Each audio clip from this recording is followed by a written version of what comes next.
هي جنة طاب وطاب نعيمها. بسم الله الرحمن الرحيم. الحمد لله رب العالمين والصلاة والسلام على أشرف الأنبياء والمرسلين وبعد. Me lenë Allah si etika e radhës që do flasë është etika gjatë të shtitjes dhe etika gjatë hapjes së gojës.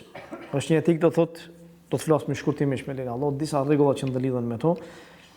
Dhe ta shohim do thotë që Islami është për kujdes që gati do thotë çdo sferë do thotë që na mësoj rregullat dhe etikat asaj sfere me qëllim që neve të na lehtësohet jetesa jonë ose neve të na lehtësohen do thotë veprimtaria jonë gjatë përditshmërisë tonë. Edhe këtu do thotë Islami ka fol edhe na ka mësuar disa rregulla që duhet besimtari të mësojë. Nga ajo që duhet që ta dije besimtari është njeriu kur të shtitën duhet ta falenderoj Allahun azza wa jall. Do thotë që njeriu pëlqejet që kur të shtitën të thotë elhamdulillah, falënderimi i takon Allahut azza wa jall. Tash do thotë besimtari i cili do thotë të shtitën siç ka në hadithin e pejgamberit Allahut azza wa jall, ku e cekin sahabët që pejgamberi Allahut na ka urdhëruar me 7. E njëra nga ato 7 që ka urdhëruar pejgamberi Allahut azza wa jall ka qenë që njeriu kur të shtitën t'ia kthej. Kur thotë elhamdulillah, atëherë ai të thotë yerhamukallah. Allahu të mëshiroft. E në këtë rast, është mirë, njeriu do thotë kur e dëgjon dikën i cili të shtitën edhe thotë e falenderon Allahun azza wa jall, për mi thonë, mirë po tash parashot pyetja. T'ia kthejmë atij, a është detyrim individual apo është detyrim kolektiv? Do thotë, shembull unë e dëgjoj, edhe unë ja kthej, mirë po ne jemi tash plot. Edhe tash për m'ia kthy atij, a duhet krejt për me thonë yerhamukallah apo mjafton që njëri m'ia thon atij? Dietar thonë që për m'ia kthy atij, për mi thon do thotë yerhamukallah, është detyrim kolektiv. Nëse ja thot njëri, atëherë bie detyrshmëria për çert. Mirë po nëse ja thon gjithë, kjo është më e mira. Prandaj thot pejgamberi sallallahu alajhi wasallam, thot nëse ndonjëri nga ju të shtitën dhe falenderon Allahun, atëherë e ka hak çdo musliman që e dëgjon atë për mi thon Allahu të mëshiroft, yerhamukallah.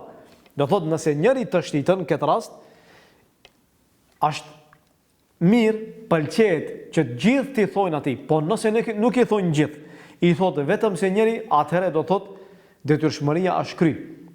Detyrshmëria bie mbi qert, për arsye se njëri nga ata ja ka kthy edhe ja ka thonë atij do thotë që Allahu të mëshiroft ty. Personi i cili të shtitën, nëse e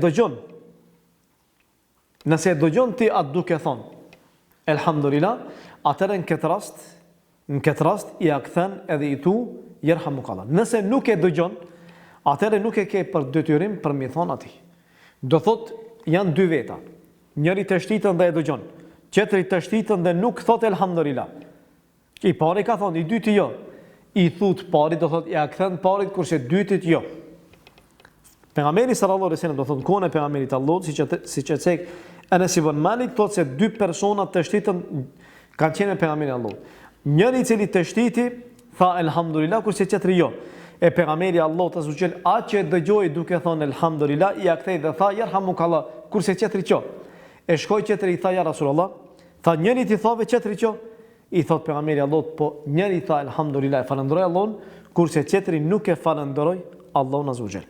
Thotë Abu Musa al-Ashari, to që e kam dëgjuar pejgamberin Allahut duke thënë, nëse ndonjëri nga ju të shtitën dhe falenderon Allahun, atëherë ja ktheni atij duke thonë yerhamukallah. Nëse nuk e falenderon Allahun, atëherë nuk ja ktheni yerhamukallah. Do thotë nëse ndonjëri të shtitën dhe thotë elhamdulillah, atëherë ja kthen. Nëse jo, atëherë nuk i thu yerhamukallah. Mirë, tash nëse personi i cili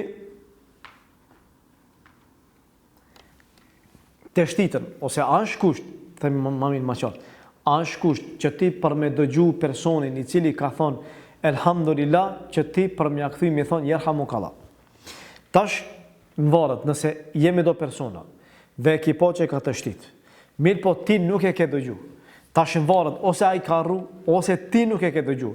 Mirë po qetëri ka thonë yerhamukallah. Keni qenë ju dy veta. Qetëri ka thonë, tash a do thotë që personi i cili e ka thonë ka harru, ose ti nuk e ke dëgju. Këtë rasun dietarët i shikon, do thotë, e shikon rrethin. Nëse Edhe shikon situatën. Nëse ta merr mendja që personi ka të shtit dhe e di që zakonisht do thot ai nuk harron, atëherë do thot ka mundësi që ti nuk e ke dëgjuar. Në këtë rast e thu do thot yerhamukallah. Nëse e shef që qetri ka thonë yerhamukallah, atëherë do thot që ai e ka dëgjuar, ti nuk e ke dëgjuar.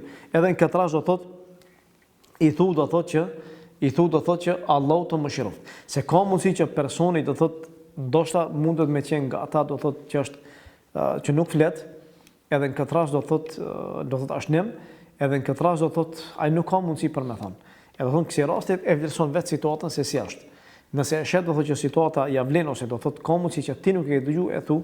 Nëse e shet që definitivisht ai ka harruar, nuk e ka cek, atëherë në këtë rast do thot ti nuk e thu ashtu siç ka në hadithin e pejgamberit Allahu xhel. Një meselë tjetër e cila ndërlidhet është do thot mesela asaj në personi i cili ka harruar.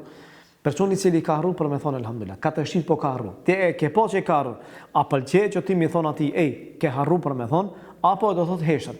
Dietarët, një ndër ato do thot është Imam Nevaviu dhe Ibrahim an-Nakhai dhe të tjerë, një grup tjetër, do thot thonë që personi i cili të shtitën dhe harron për me thonë elhamdulillah, është mirë për më rikujtu dhe me thonë që ke harruar, që ai ta thojë elhamdulillah, pastaj ti të bësh dua për ta, edhe thuaj do thotë yerhamukallah.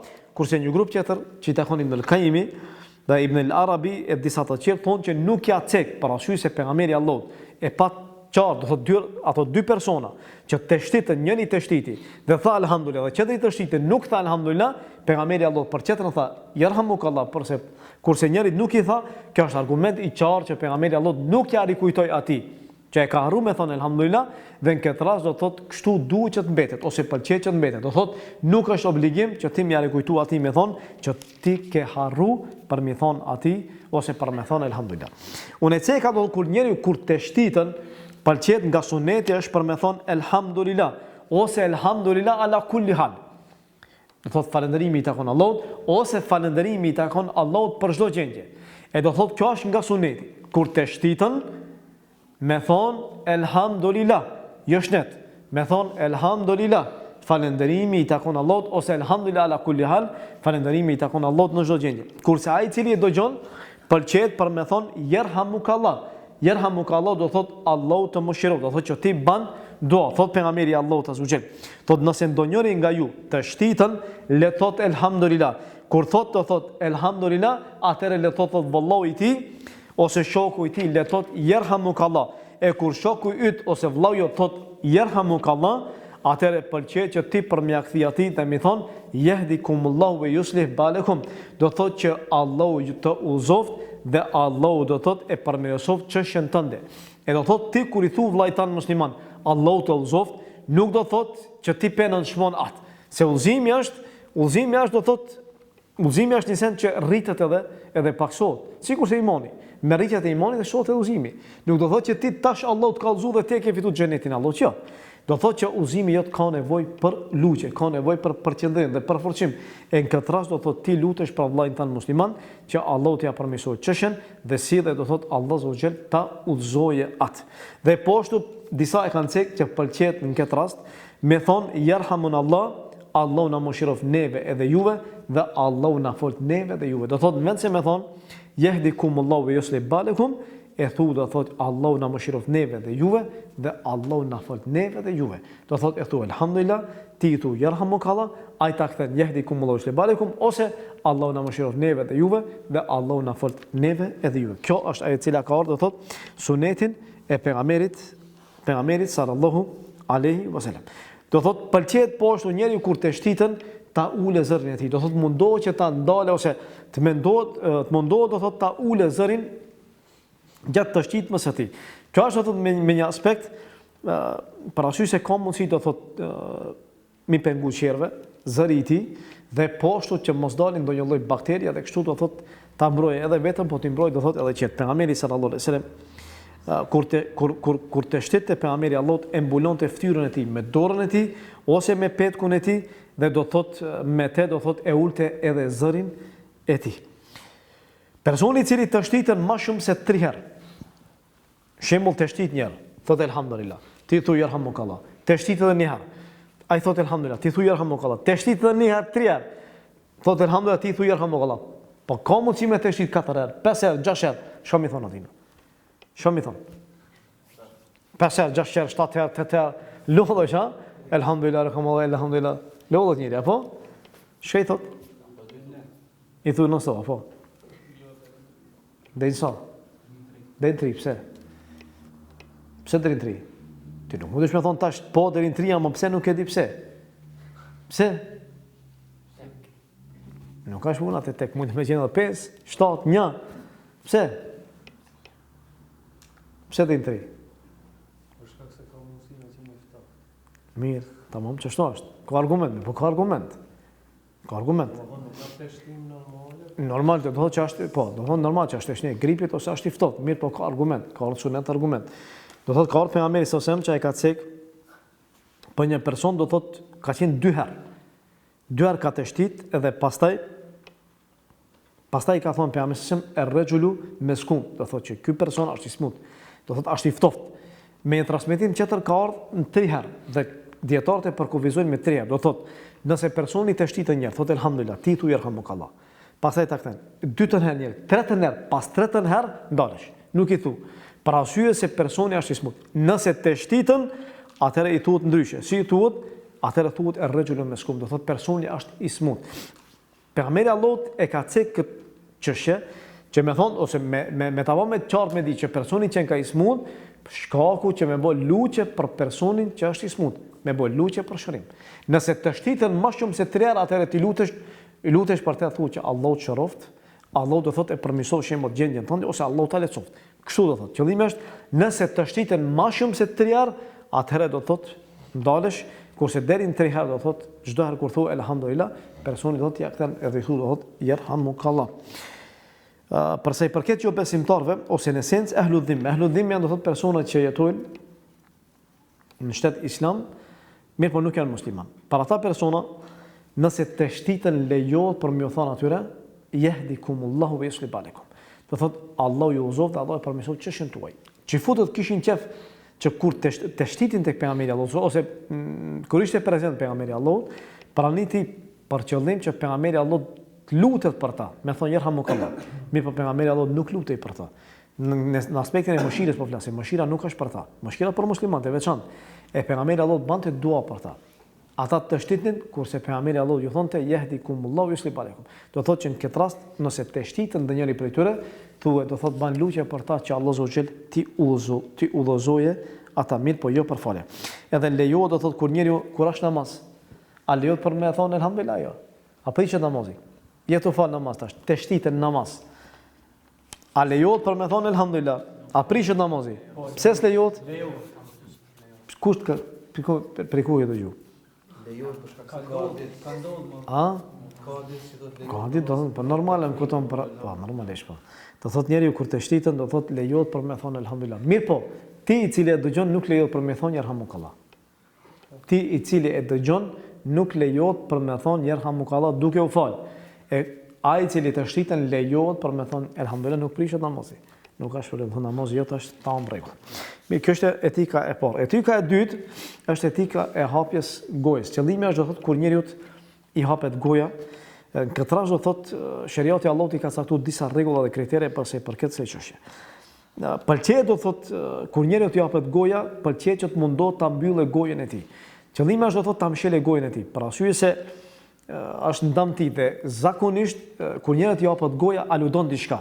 Aludon përtacinë e tij, aludon dembelinë e tij, aludon që ai person ka hëngur shumë ose ka pi shumë ose i flihet shumë. Do thotë është një person zakonisht i vin shkaku hapje e gojës, vjen dembelia, përtacia, ngrënia e tepër, fletja e tepër, do thotë gjitha këto aludojnë ose e sjellin atë. E në këtë rast do thotë pejgamberi Allahut e ka thënë dhe ka thonë që hapja e gojës është nga shejtani. Prandaj do thotë preferohet që njeriu të mundohet ta mbyllë gojën e tij sa të mundet. E mbyllja e gojës ka mundësi me qenë me dorë, ka mundësi do thotë me qenë duke mundu për me mbyll do thotë me dhëmbët e tij ose me gojën e tij për me mbyll mos me hapa kështu me radhë. Nëse e shef që nuk ka mundësi për me mbyll gojën e tij, atëherë e vendon dorën e tij, edhe do thotë që kështu ta parandalojë një gjë të tillë. Pejgamberi Allahut me një ditë tjetër thotë që hapja e gojës është nga shejtani, nëse ndonjëri nga ju i hapet goja, let mundohet ta ktheja ose let mundohet ta mbyllë atë. Thotë nëse ndonjëri prej jush thotë ha, do thotë kur e hap shembull gojën, kur i hapet goja thotë kështu. E atëherë Thot pejgamberi Allah thotë që shejtani qeshet me ta. Shejtani qeshet. Kur e shep personin, ashtu do thotë qeshet. Disa e komentojnë, pse qeshet shejtani? Shejtani qeshet në këtë rastojnë për shkak pamjes së njeriut që e bën. Në atë moment kur japet goja, sidomos disa që japin shumë, edhe nuk e ndalin shumë, do thotë i ndryshohet fizionomia e tij, i ndryshohet bukuria e tij, pamja e tij, fytyra e tij. E shejtani kur e shef ashtu, qeshet. Prandaj do thotë pejgamberi Allah do thotë qeshet me transmetim tjetër thotë pejgamberi Allah, do thotë kur i hapet goja thotë le të mundohet ta mbyllë, mos thotë ha ha, po thotë kur japet goja do thotë shejtani qeshet me të ose qeshet prej tij. Me transmetim tjetër thot pejgamberi Allahut azza xal thot le të mundohet ta mbyllë gojën e tij sepse shejtani hy në gojën e tij. Me transmetim tjetër thot pejgamberi Allahut nëse ndonjëri nga ju japet goja në namaz, thot le ta vendojë dorën e tij në gojë, thot sepse shejtani hy kur i hapet goja atij. Do thotë që preferohet që të mundohet ta mbyllë gojën, nëse nuk ka mundësi vetë ta mbyllë, atëherë do thotë me dorën e tij. Kurse ajo që ka ardhur për sa i përket asaj që duhet që thuhet edhe billahi minash shaitanir rajim kur hapet goja, kjo nuk është e vërtetë, edhe nuk ka argument qartë askundi në shariat që do thotë kur japet ndokujt goja, duhet për me thonë edhe billahi minash shaitanir rajim, do thotë kërkon mbrojtje nga shejtani, për arsye se me kërkimin e mbrojtjes që mos deportojë shejtani pa ajo që ka ardhur, është do thotë mundimi që të përpjekjet që të mbyllet goja dhe do thotë vendoset dora e tij në gojë. Kjo është shkurtimisht për sa i përket kësaj etike dhe me këtë e përfundojmë do thotë edhe këtë serial me lenin Allahu azza xal, elus Allahu azza xal që Allahu ta bëjë dobishëm ose t'i bëjë dobishëm këto fjalë që kanë dalë do thotë nga goja jonë edhe deportojnë në zemrën e tona dhe elus Allahu azza xal që Allahu na shtojë dijen tonë, na mëshirojë dhe Allahu na shtojë edukatën islame dhe rregullat i mësojmë rregullat e islamit, i zbatojmë ato paditshmërinë tonë dhe lutem Allahun që Allah na mëshiron neve çdo gjallë të vdekur nga muslimanët e kulu qali dhe astaghfirullah li wa lakum walhamdulillahi rabbil alamin.